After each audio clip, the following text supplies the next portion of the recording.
Former Games Workshop employees, what are your horror stories? Not many horror stories, but as a part-timer back in the 90s I only got paid £2 an hour. Still, I'd probably have just hung out there and not get paid if I didn't have the job. My favorite was the area manager going to visit a nearby store, and some kid walking down the road with a newly released Army's boxed set, retailed at over £100. The manager says to the kid as he passes by, "You just nick that," then as a bit of a joke, and the kid says yeah and smiles. The manager then walks into the store and congratulates them on the sale, to which they realize that the kid has just walked into the store, picked it up and walked out with it, and no one noticed. Every store in the area had to store them behind the counter from then on. Another not really horror story. The same area manager used to send people an internal mail containing a single tub of the bleached bone paint color if he was going to fire them. This was because the paint color code was P45, which also happens to be the tax document you get when you leave a job. I had a friend who worked at one in Toronto. He said Robin Williams came into the store one day in a hurry. My friend said he was jittery and couldn't slow down enough to actually look around the store. He rushed up to the counter and talked to one of the other guys there and asked how much for one of the painted dummies in the case. The guy was starstruck and said, "Oh sorry, those aren't for sale," which they aren't for regular people. Robin thanked him and ran out. Later he told the manager this amazing story. The manager was livid that he didn't sell Robin Williams a full painted army for a few $1,000s. No crap. Dude, if coked up Robin wants to buy your painted army, you sell him your painted army. Just recalled one where we had to ban a kid for nicking a dreadnought. They were metal beasts back then, and the squared and blocky design was still new. Kid came in with one day, and was showing it off to all the other kids, really excited about it. But we hadn't sold one in weeks, and there was one missing from the shelves, and the one he was showing off was really badly put together, like a real rush job, and covered in the most horrible and basic single color coat of paint. He was trying to say he'd got it ages ago, but had never mentioned it previously. Something like those were always the pride of anyone's collection, and was now suddenly really excited to have one. Eventually he caved and admitted he had taken it. Month-long ban straight away. My old store manager and one of the other employees had been out in town drinking. They decided to let themselves into the store in order to call a cab home, or just have somewhere warm to eat their kebab. I can't remember which. At some point they got into some light-hearted drunken tussle, when suddenly the manager was body slammed by someone who had come into the store. He was ex-army and a big lad, so quickly pushed off the intruder, slammed him onto a gaming table, grabbed him by his tie, was wearing one, and raised his fist ready to tee him, when the clip-on tie came off in his hand, and he realized the person on the table was a police constable frantically fumbling for either radio or pepper spray. Since they were entitled to be there and the police had pretty much unlawfully entered and assaulted him, they thought the two employees were drunks who had broken in and were fighting in the store. Almost correct. Everyone shook hands, thought there was no need to pursue it further and called it a night. I've just realized this scenario would almost certainly have ended entirely differently, and possibly fatally, had it occurred in the US. Not an employee, but frequently play games at a GW store. Finally got the store to ban a guy for smelling bad. People would often complain that the store stinks, smells like sweat and body odor. It wasn't the store, it was just that one guy. Don't feel sorry for him either. He was only somewhat overweight, not autistic or socially troubled, not poor or anything, just a nasty and greasy jerk of a guy. We confronted him about it twice and he didn't seem to care. Just deal with it, he says. Hate to exclude people, but it's turning away customers and giving the store a bad reputation.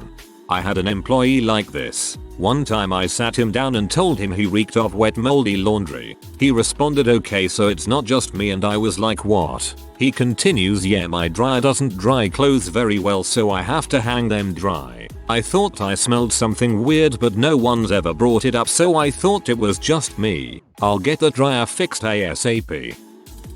I worked at the corporate HQ in Nottingham. Highlights were a crap-covered dildo being found in the women's toilets, a factory worker falling down a chute which dispensed the foam inserts for the blister packs, a black lad getting sacked because he smelled of weed, Turned out it was his hair gel. My mate getting a BJ from a cleaner during Bugman's free beer afternoon. The unfolding horror of how little their stuff cost to produce versus how much it sold for. The amount of stuff we got for free. We'd buy it through the staff shop and they'd never ring it through. The Mormon Mafia which used to run the place.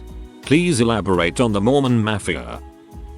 Me and my friends were avid Games Workshop customers from about age 10 to 13 until one day as 3 of us walked out we were stopped outside by the manager. We were pretty startled as we were just geeky goody 2 shoes kids. The manager tells us that someone had told him that they had seen us steal something from the store. He then proceeded to search us in the middle of a crowded shopping area. We were pretty dumbstruck and had no idea what to do, so just stood there and got searched with lots of onlookers watching us. That quickly stopped our Games Workshop addiction of a few years. None of us ever went back. Additional, this was the very late 80s, and when I say hundreds of pound symbols, including birthdays, Christmases, we probably spent close to or over 1,000 between us. If you watched Stranger Things, we were like those kids in the very first episode when they were playing D&D. I think I was about 13, maybe 14 at the oldest. I discovered girls at 14 and don't remember my Games Workshop phase overlapping into this. In the US these days, that manager would be jailed as a child molester. A horror story from a former customer. I was a customer in the late 80s, early 90s. I had several fantasy armors, mostly complete, about a 60/40 mix of lead and plastic. Prior to that I had been an aficionado of Ralpatha lead figures for my smaller, in size and scale, armies. In those days, you could get a blister pack of 6 troops in lead for about $10. A few years later, they discovered that letting children play with lead toys was bad, and out came the pewter. Now we are suddenly seeing 2 figures in a blister pack for $10. Plastic minis were improving though, and still of reasonable price. Then came the new edition of Fantasy. It was nice, it was better balanced, and with it came new figures, and a new idea by Games Workshop. They decided that armies needed generals, and that generals would be vital to your army's success. No more just picking a random fancy looking troop to lead you, no, it had to be the official figure of the proper general if you wanted to use it at a GW store. So my horror story was this: walking into the store to pick up my newly released general, a lich lord of some name or another. He had a nice looking fig. It had a big fancy hat and a staff. It was bigger than a normal troop. Probably about the same amount of material as a heavy cavalry, so I expected it to cost a bit more than usual. $30 for a single fricking mini that was required to use my army. That was the end of my GW wargaming days. Obligatory, not an employee, but I know a few. This was early zeros. One guy worked a major store for years. The same young kid came in with his mom every week for months, and bought some Space Marines. Never a lot, but a tactical squad here, a dreadnought there, since he was effectively a regular. And hey, Nag Factor sells boxes. Stafford tries to engage with him and mum a lot. Your army must be getting pretty big now. How many points are you doing? Just 2,000. Confusion as kid has bought way over 2,000 points of Marines. Stuff keeps dying. And then it hit the guy. No word of a lie. The kid thought that when something died in the game you had to throw it away. Also, the usual non-horror tales of how staff discount used to be 10,000 point all metal IG armies with every squad in chimeras for pound symbol 100 etc. Not an employee, but have seen and heard my fair share. The parent pointing out the emperor's children defile a label in the store's cabinet. Try sounding it out without knowledge. There is a faction called Emperor's Children. The legend of the kid known only as Jordan. This happened before I started frequenting this store, but I was told the tale and saw the evidence on the path outside the store, which may still be there. So this kid gets dared to drink an entire pot of enchanted blue paint, which he does so enthusiastically, and eventually the inevitable happens. Jordan says, "I don't feel so good," runs outside the store and baths up some bright blue vomit for the world to see. The kid called Steve. Now Steve kinda had a bit of a temper problem and maybe wasn't all there. I went to school with him too. He would frequently lose games and or misinterpret rules and get very angry to the point of smashing his own models. This would get him banned from the store. Now this store had quite a high turnover of staff, So Steve would wait for a new staffer to appear, wander in and ask them what day their games night was. Staffer invites him to and the whole process begins again. Maybe this guy was smarter than he let on? The staff member who was caught wanking over dwarf troll slayers in the back, a guy known as Stressed John. So named as he always looked on edge, like you wouldn't be surprised to see him in a clock tower with a sniper rifle one day. Now one day John had just finished a game against his opponent, and said opponent, who was like twice the size of him either through malice or carelessness, drops the lid off his case on John's army. John proceeds to attempt to beat the living crap out of this other guy, a guy known as Dog Crap Dave, who was asked straight up by the staff one day if he'd been bathing in sewage. All I can remember for now. Some others might come back to the forefront of my memory a bit later. The staff member who was caught wanking over dwarf troll slayers in the back. What? Not a customer related one, but a staff related one. Worked there for a few months about 20 years ago. Whoa, okay, now I feel old. GW had the place being run by one full-time member of staff with no relief, who was so crazy busy trying to keep it open that he hadn't had time to find a home since moving to the area to run the store, and was sleeping in the back room in a sleeping bag, washing in the sink. This was in the era when looking for a place to rent meant hours checking and calling the classifieds in the paper, not browsing on your smartphone and applying online. Until I started, he had not even been able to get out for lunch breaks as the store had to stay open. I was the second full-time member of staff there, and it was the first time he'd been able to get out of the store during the day to look for a new place. We didn't get on, and I left at the end of my probation. Just a personality conflict, though the job was alright. Looking back, I can understand how his temper was short. He must have been going spare. Doesn't surprise me, he was probably on a pittance wage too. As a store manager about 20 years ago, I got 9k pounds a year. Older bro was at a table as an employee helping a kid learn to model paint or something. Said kid has Zactonith in hand under table, mindlessly fiddling with it. He mindlessly fiddled it into my brother's knee by the end of the day. I mean, no offense to your brother, but that's just bad management of children really. Was a customer. Not so much a horror story, but a tale about how I kinda got the staff in trouble due to my workarounds for GW's absurd pricing.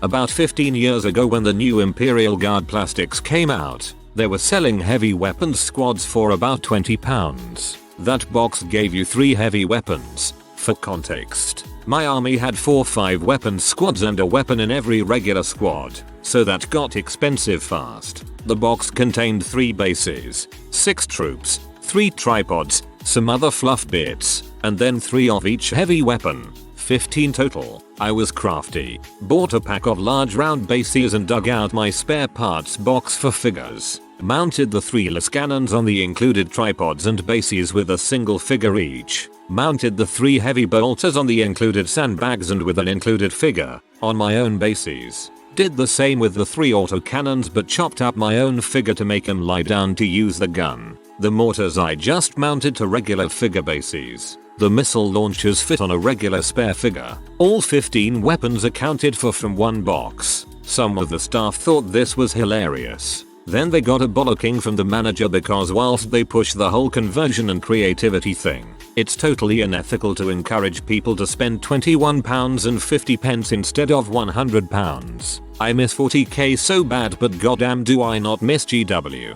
Just bad store management. A good staffer should commend you for being creative. Obvious penny pinching.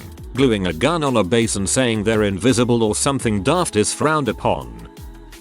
I have a story that was horrifying for me but only slightly related to Games Workshop. When I was about 14, I was interested in D&D but had no friends who played. Still, I went in a Games Workshop one day just to look at the stuff, and there was this older guy working there. And I explained myself, and he said they don't do so much D&D because it's less focused on the physical tabletop aspects. And they had a Lord of the Rings game set up in the table in the shop, and he played a quick game with me. He was way older. Like probably in his 50s, but he wasn't bad looking and he was so charismatic. I got kind of a crush on him. I told my friends about it the next day or whatever, and one of them was like OMG and asked me to describe him again and asked his name. and it turned out she knew him. None of that was the bad part. The horror was that sometime later, my friends went to that same games workshop and asked him if he remembered me, and then told him I fancied him. Apparently he thought that was hilarious, but basically I was scared to go into that or the other games workshop in my town. He worked at both, apparently, for years out of embarrassment. Although to be fair, it probably saved me from developing an expensive hobby. That's sweet, and thankfully the opposite of what direction I was afraid that story would go. Worked for GW for close to 10 years. Here's some of the highlights. Child took a crap on the floor. Child's own mother complained that we needed to clean it up because that wasn't sanitary for us to just leave it there, and she just cruised out not giving a frick. Old man, seeing the battlement grass on the front intro table, asked us how much for us to resurface his snooker table. When I explained what we actually do, he threatened to sue us for false advertising. Had a staff member who had a poor grasp of spelling and punctuation.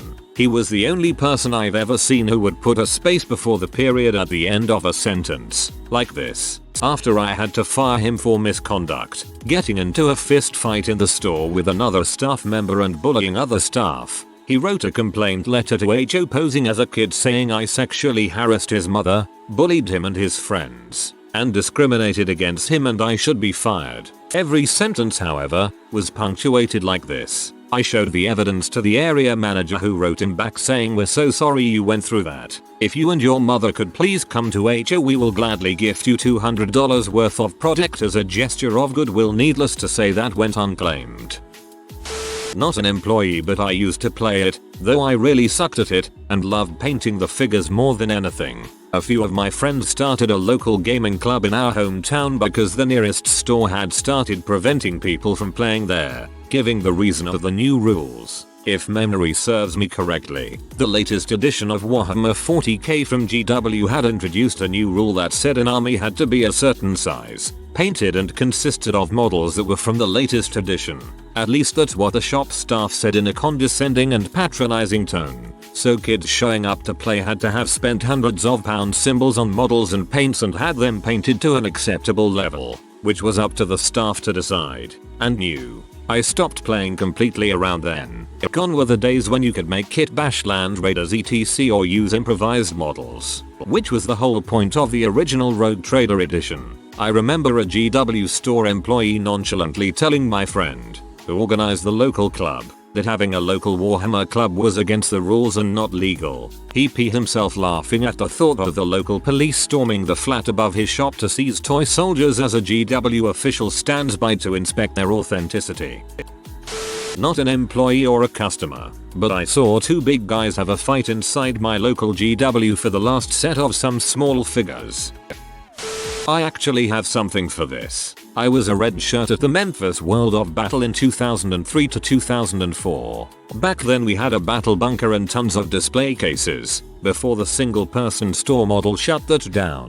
We had just received the new 4G World Bloodthirster and were putting it together and painting it for display in one of our cases. I had been tasked with cleaning up the resin with a hobby knife. Long story short, the knife slipped straight down the resin wing and into my left thumb. There was a lot of blood, and my manager was terrified and nearly fainted. I calmly went to the bathroom, cleaned it, and wrapped it. Didn't even need stitches. As far as customers, we never really had any trouble. Some folks needed a little more careful watching in the bunker on weekends cause they liked to argue with every opponent. I was king of rules disputes for a while. It was fun. I guess the Bloodthirster got what it wanted. You want a true Games Workshop horror story? As a small boy, 21 years of age, I ventured into a Games Workshop with a few friends and they happened to be doing figurine painting, so I gave it a go and painted a Hobbit figurine. Some point after this was done, we were talking to one of the employees and I happened to mention that I had painted the cape badly, to which the employee responded, "It's a cloak actually." I know I was wrong. Just a slip of the tongue, but Jesus Christ, calm down. It was more the way he said it than anything else.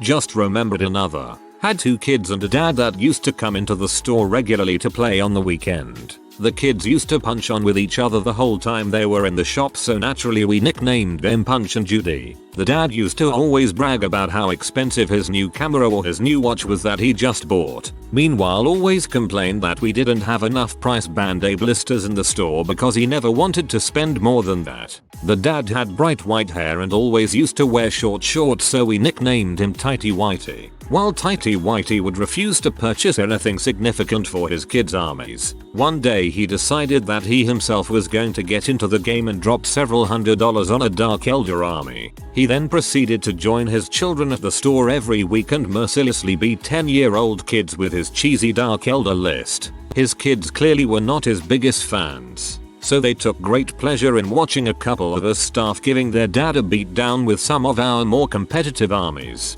Anyway, Tighty Whitey stopped turning up with the kids so much and the kids started coming in looking a bit more gloomy. When we asked where their dad was, they would simply say he's not coming in today. A few weeks later I was just leaving the shopping center for the day when I spotted Tighty Whitey. That brilliant curly white hair only further accentuated by the white blouse, high heels and leather miniskirt he was wearing as he strutted confidently past me and jumped into a waiting taxi. What?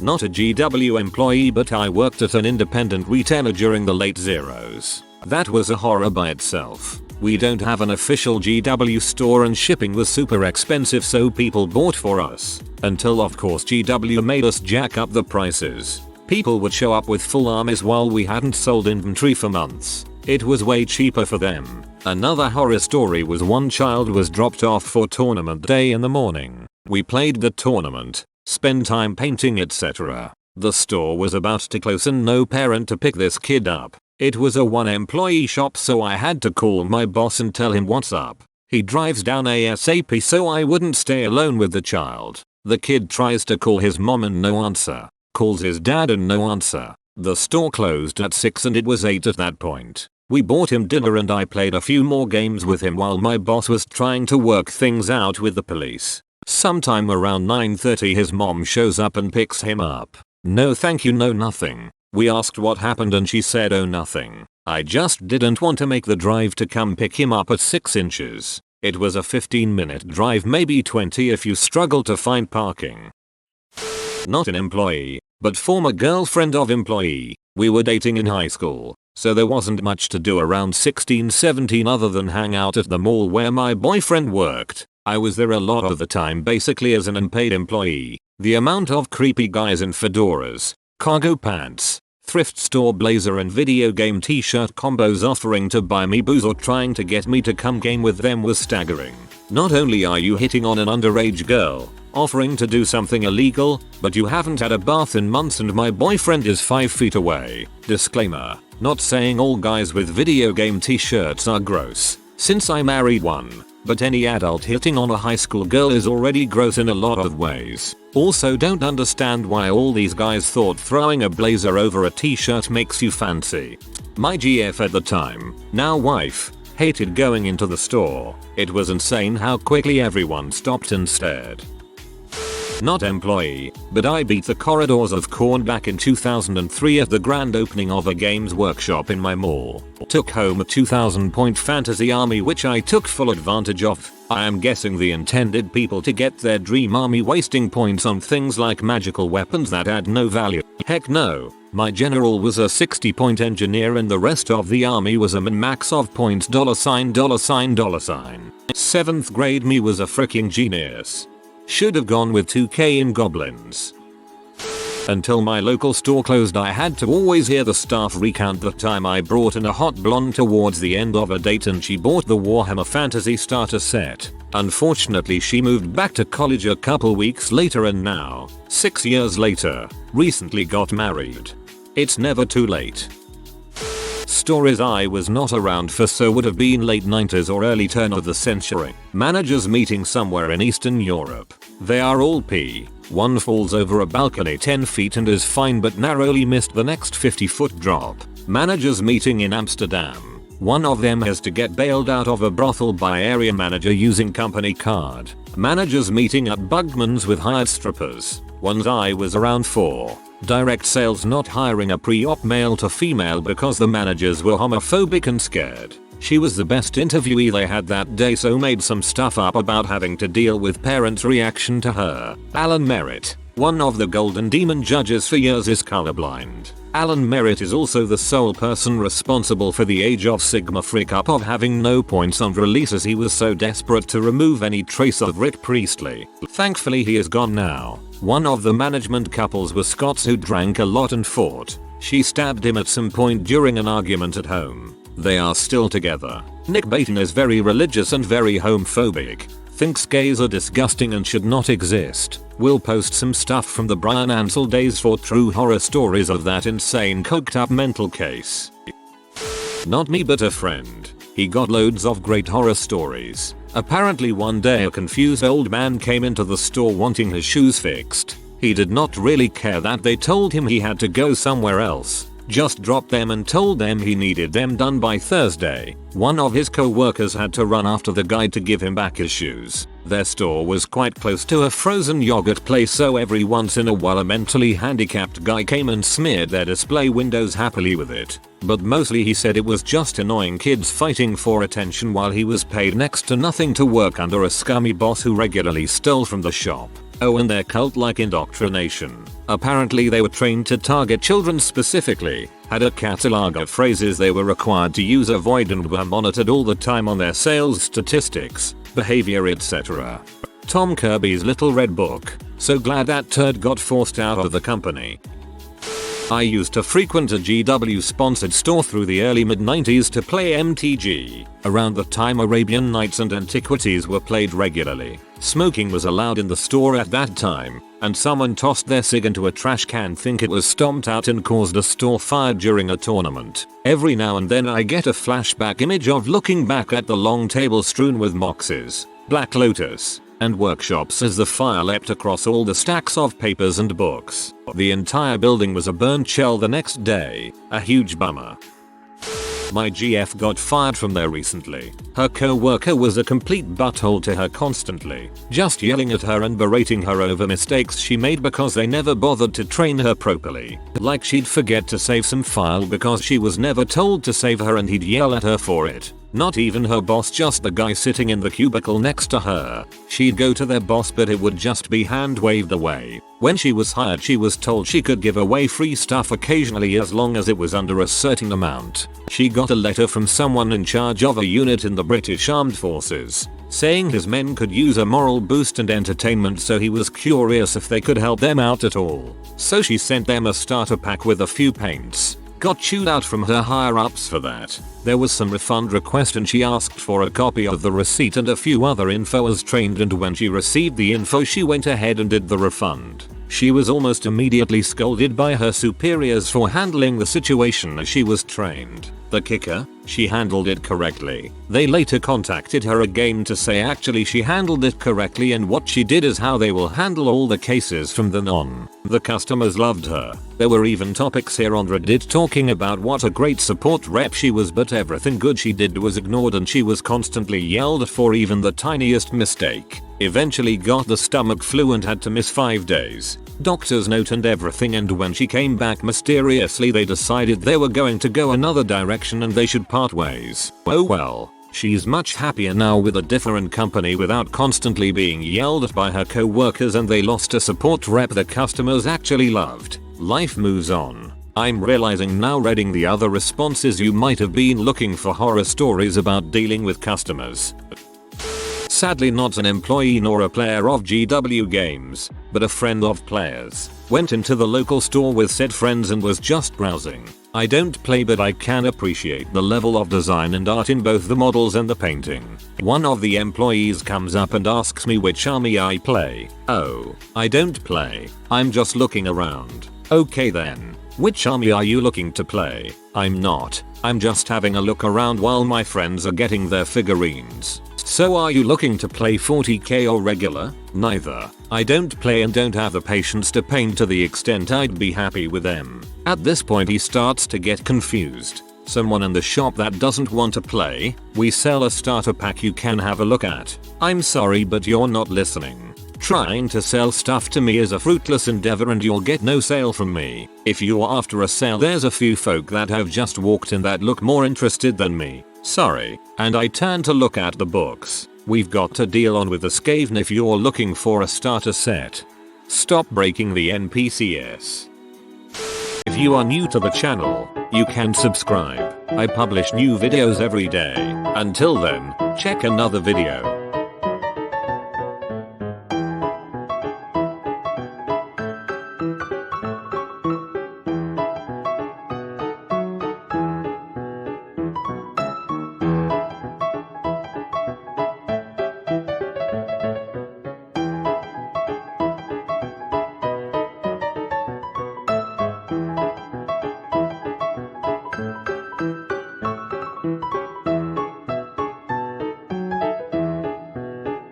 Bye for now.